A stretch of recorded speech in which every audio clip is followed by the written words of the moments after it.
Private টিচারের সাথে অবৈধ সম্পর্ক করতে গিয়ে পুরো পরিবার পড়ল মহা বিপদে। শেষ পর্যন্ত যা হলো। তোমার বয়স কত? মুচকি এসে সাইমা বলল, কত আর হবে, 17 কিংবা 18। এসএসসি পরীক্ষা কতবার দিয়েছো? 3বার। পাশ করতে পারোনি বলে চতুর্থবার তোমাকে পাশ করানোর দায়িত্ব পড়েছে আমার উপর। তাই মনোযোগ দিয়ে পড়াশোনার চেষ্টা করবে। তোমার বাবা মা যে আত্মবিশ্বাসটা আমার উপর রেখেছে, সে আত্মবিশ্বাসের সম্মান রাখার চেষ্টা করবে। স্যার, চা খাবেন? আগে যে কাজটা করতে এসেছি সেই কাজটা শেষ করি, তারপর না হয় চা খাবো। কামুক চোখে নতুন প্রাইভেট টিচার মাসুদের দিকে তাকিয়ে আছে সাইমা। আমি তোমাকে পড়ায় মনোযোগ দিতে বলেছি, তাই বইয়ের দিকে চোখ রাখো, আমাকে দেখতে হবে না। স্যার, আপনি না খুব হ্যান্ডসাম, অসংখ্য ধন্যবাদ। এখন পড়াটা ঠিক মতো মুখস্থ করো। স্যার, শুধু কি পড়াবেন, অন্য কিছু করবেন না?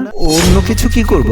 মানে লেখাবেন না? আগে মনোযোগ দিয়ে পড়ো, শুধু মুখস্থ নয়, মগজের মেমোরিতে সেভ করো, তারপর লিখতে খুব সহজ হবে। সাইমা পড়তে লাগলো, কিন্তু বারবার বাঁকা চোখে মাসুদের দিকে তাকিয়ে থাকে আর মুচকি মুচকি হাসে। পরের দিন মাসুদ আবার সাইমাকে পড়াতে আসলো। সাইমার মা দরজা খুলে দিল। মাসুদ বাসার ভেতরে ঢুকে সাইমার মাকে সালাম দিল।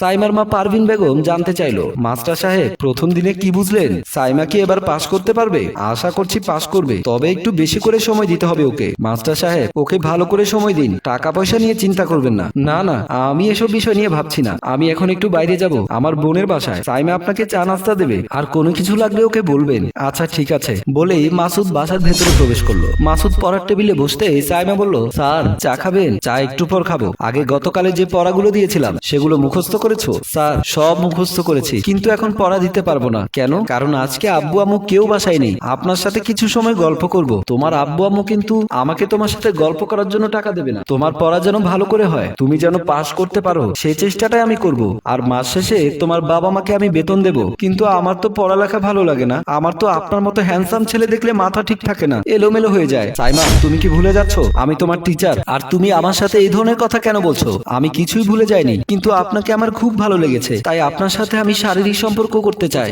মাসুদ মুচকি হেসে বলল, মাথার মধ্যে যদি সবসময় এরকম চিন্তা ভাবনা ঘুরঘুর করে তাহলে পাশ করবে কিভাবে? তাই তো প্রতিবার ফেল করছো, তার চেয়ে বাবা মাকে বলে বিয়ে করে ফেলো। কিন্তু আমার তো সব পুরুষদের ভালো লাগে, এক পুরুষে আসক্ত আমি নই, তাই তো আমি যাকে যখন ভালো লাগবে তখন তার সাথে ফিজিক্যাল রিলেশন করব। তার মানে তুমি আমার সাথে ফিজিক্যাল রিলেশন করবে? আপনাকে যখন আমার ভালো লেগেছে তখন চলুন বেডরুমে যায়। তো এভাবে কতজনের সাথে করেছো? চেয়ার থেকে উঠে মাসুদের কলার ধরে দাঁড় করিয়ে বলল, বেডরুমে আসুন, তারপর বলছি কতজনের সাথে করেছি। বলেই কলার ধরে টানতে টানতে বেডরুমের দিকে নিয়ে চলে গেল। বেডরুমের ভেতরে ঢুকতে মাসুদকে ধাক্কা দিয়ে বিছানার উপর ফেলে দিল। মাসুদ উঠে বিছানার পাশে বসলো। সাইমাকে বলল, একটু ওয়েট করো, আমাকে তো প্রস্তুত হতে হবে, আমি তোমাকে প্রস্তুত করে দেব। আমার ছোঁয়া পেলে তুমি এমনিতেই উতলা হয়ে যাবে। আচ্ছা আগে বলো তো, কজন টিচারের সাথে তুমি এমন ব্যবহার করেছো? আমার আব্বু এলাকার নেতা, তাই ভয়ে অনেকে আমার সাথে শারীরিক সম্পর্ক করতে চাইতো না। অনেক টিচার 1 মাসও থাকতে পারেনি, আবার অনেক টিচার একদিনই আমার ভয়ে পালিয়েছে। আর যাকে বেশি ভালো লাগতো সে যদি আমার সাথে শারীরিক সম্পর্ক না করতে চাইতো তাহলে তার পরিণতি হতো ভয়াবহ। কেমন ভয়াবহ হতো সেটা জেনে তোমার কাজ নেই, আমি তো তোমার সাথে অবৈধ সম্পর্কে মিলিত হব না। সাইমা হাসতে হাসতে বলল, তাহলে আমার আগের টিচার জহিরের মতো অবস্থা হবে তোমার। কেন? জহিরের কি অবস্থা হয়েছিল? আমার আব্বুর লোকজন তার হাত পা ভেঙে পঙ্গু করে ফেলেছে। ওর অপরাধ কি ছিল? ও আমার সাথে শারীরিক সম্পর্ক করতে চায়নি, তাই আমি ওকে মিথ্যে অপবাদ দিয়ে আব্বু আম্মুর সামনে হিসেবে পরিচিত করিয়েছি। মাসুদ মুচকি হেসে বলল, আমি তোমার সাথে অবৈধ সম্পর্ক করব না, আমি চলে যাচ্ছি, তোমার যা ইচ্ছে তুমি তাই করতে পারো। বলেই বিছানা থেকে উঠে রুম থেকে বের হতে যাবে। এমন সময় সাইমা মাসুদের হাত টেনে ধরে বলল, আবারও ভেবে দেখো, না হয় কিন্তু লসের ভাগী হতে হবে। মাসুদ হাতটা ছাড়িয়ে নিয়ে রুম থেকে বের হয়ে গেল। সাইমাও রাগে ক্ষোভে ফোঁসফোঁস করতে করতে রুম থেকে বের হয়ে গেল। মাসুদ মেইন দরজার সামনে আসতে সাইমা দৌড়ে এসে মেইন দরজার সামনে দাঁড়িয়ে গেল। মাসুদ বলল, পাগলামি করো না, আমাকে যেতে দাও, আমার শরীরের জ্বালা যত সময় না জুড়াবে তত সময় তুমি এই বাসা থেকে যেতে পারবে না। বলেই মাসুদকে জড়িয়ে ধরে কিস করার চেষ্টা করছে। মাসুদ বারবার সাইমাকে সরিয়ে দেওয়ার চেষ্টা করছে। এমন সময় সাইমার বাবা মা বাসার ভেতরে প্রবেশ করলো। সাইমা তার বাবা মাকে দেখে কান্না করতে করতে বলল, আব্বু আম্মু, এই লম্পট আমাকে ধর্ষণ করতে চেয়েছে, আজ যদি তোমরা সময় মতো না আসতে তাহলে আমার সর্বনাশ হয়ে যেত। সাইমার বাবা মোমিন খান উত্তেজিত হয়ে বলল, তোরা একটাও প্রাইভেট মাস্টার ভালো না, যার কাছে আমার মেয়েটাকে পড়াতে নেই তার কাছে আমার মেয়েটা সেদিন জহিরের হাত পা ভেঙেছি, আজ তোকে আমি জেলের ভাত খাইয়ে ছাড়বো। মাসুদ মুচকি হেসে বলল, খান সাহেব, জেলের ভাত আমি না, জেলের ভাত আমি আপনাদের খাওয়াবো। আর আমি কোনো প্রাইভেট টিচার নই, আমি পুলিশ অফিসার মাসুদ। কথাটি শোনা মাত্র সবাই চমকে উঠলো। আপনার মেয়ে ষড়যন্ত্র করে আমার বন্ধু জহিরকে পঙ্গু বানিয়ে দিয়েছে। নাক বেতনের খাতায় নাম লিখিয়েছে আমার বন্ধু, আর আপনি ওর কোনো কথাই বিশ্বাস করেননি। আপনার লোকজন দিয়ে সেদিন কেমন নির্মম নির্যাতন করেছিলেন আমার বন্ধুর উপর। মনে পড়ে সেদিনের কথা। মাসুদের কথা শুনে মোমেন খান অনেকটাই ভয় পেয়ে গেল। তারপর আমতা আমতা করে জানতে চাইলো, আপনি এসব কি বলছেন? সত্যি কি তাহলে জহির ওকে করতে চাইনি? আপনার মেয়ে সাইমা এত সময় আমার সাথে কি করেছে তার সম্পূর্ণ ভিডিও কিন্তু আমার মোবাইলের ক্যামেরায় রেকর্ড হয়েছে। সেদিন জহির বুঝতে পারেনি সাইমা ওর সাথে এমন একটা নেক্কারজনক খেলা খেলবে। সাইমা, এবার তো তুমি ফেসে গেলে। এবার মনে করে দেখো তো সেদিন আমার বন্ধুর সাথে কি করেছিলে। মনে করো। অসম্ভব। আমি বাজে ছেলে নই যে তোমার সাথে আমি শারীরিক সম্পর্কে লিপ্ত হব। প্লিজ বোঝার চেষ্টা করো। আমি ক্ষুধার্ত, আমি তৃষ্ণার্ত।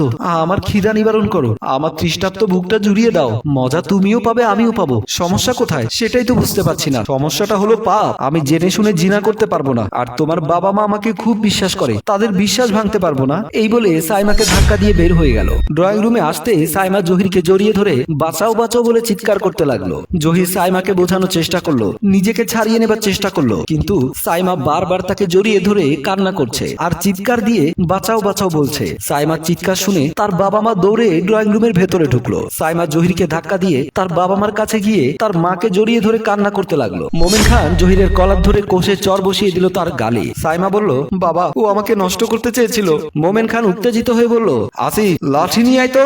আসিফ লাঠি নিয়ে মোমেন খানকে দেয়। উনি জহিরের উপর একটার পর একটা আঘাত করতে লাগলো। মোমেন খান আসিফের হাতে লাঠি দিয়ে বলল, মার, ওকে মার। তারপর আসিফ ইচ্ছে মতো জহিরকে আঘাত করতে লাগলো। জহির অনুনয় বিনয় করে কান্না করতে লাগলো, কিন্তু কেউ তার কথা শুনলো না। সেদিন মিথ্যাটাই প্রমাণিত হয়েছিল সত্য বলেই। আপনি সত্য মিথ্যার বাদ বিচার না করে সেদিন আমার বন্ধুকে ইচ্ছে মতো মার মেরেছিলেন। আমার বন্ধুটা পঙ্গু হয়ে গেছে। ওর চিকিৎসার খরচ মিটাতে গিয়ে ওর অসহায় মা ওদের বাড়িটা পর্যন্ত বিক্রি করে দিয়েছে। একটা ভালো ছেলের জীবন আপনারা নষ্ট করে দিয়েছেন। আপনার এই অভদ্র মেয়ের কারণে আজ আমার প্রিয় বন্ধুটি হাসপাতালের বেডে ছটফট করছে। তাই আমি টিচার সেজে আপনাদের বাসায় এসেছিলাম শুধুমাত্র প্রমাণের জন্য। মাসুদ কোমর থেকে পিস্তল বের করতে সবাই ভয়ে কান্নাকাটি শুরু করলো। মাসুদ বলল, আমার কাছে সাক্ষী প্রমাণ সবই রেডি। এবার আপনাদের বিচারের পালা। চলুন আমার সাথে থানায় চলুন। মোমেন খান, সাইমা, পারভিন বেগম হাউমাউ করে কান্না করে মাসুদের পায়ে পড়ে গেল। প্রিয় দর্শক, মেয়েটির বিকৃত মনোভাবের কারণে একটা ছেলের জীবন নষ্ট হতে চলেছে। মাসুদ কি পারবে এদের ক্ষমা করতে?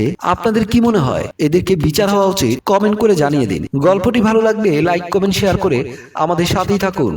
ধন্যবাদ।